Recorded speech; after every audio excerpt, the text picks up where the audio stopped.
Eric Ramos, organisateur de la Jagouin 2012, un petit mot sur, sur cette deuxième édition.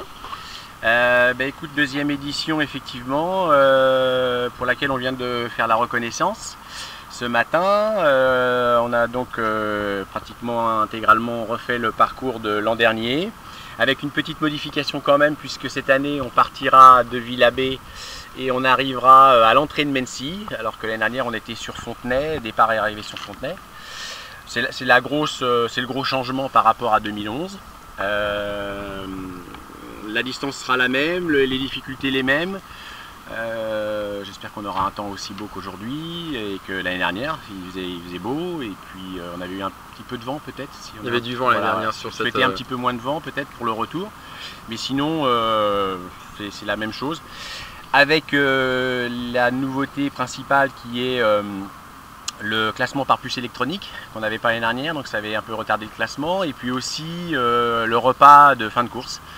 L'année dernière, on s'était contenté de faire une simple soupe. Là, on va faire un repas complet qui sera distribué dans l'espace culturel à Villabé. C'est ça qu'il faut préciser. L'année dernière, c'était une soupe servie en extérieur. Là, on va bénéficier du centre culturel du Villabé. L'an dernier, on avait été un peu surpris par le nombre de participants. Donc là, on s'est adapté et on pense qu'on va faire au moins aussi bien, voire peut-être un peu mieux.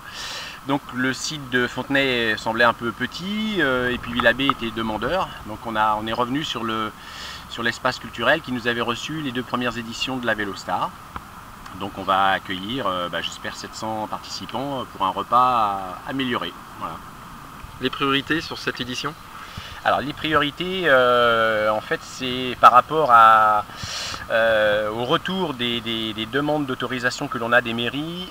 Donc c'est surtout la sécurité. Je vais demander une sécurité très très sérieuse et un respect des règles de sécurité à tous les participants. Parce que en fait, on s'est aperçu qu'il y avait beaucoup de cyclistes qui respectaient pas les règles et on a des problèmes, notamment des mairies qui donnent des avis défavorables sur des passages, sur des autorisations de passage, et ça c'est inacceptable parce que ça veut dire que dans quelques années on n'aura plus d'organisation comme celle-là.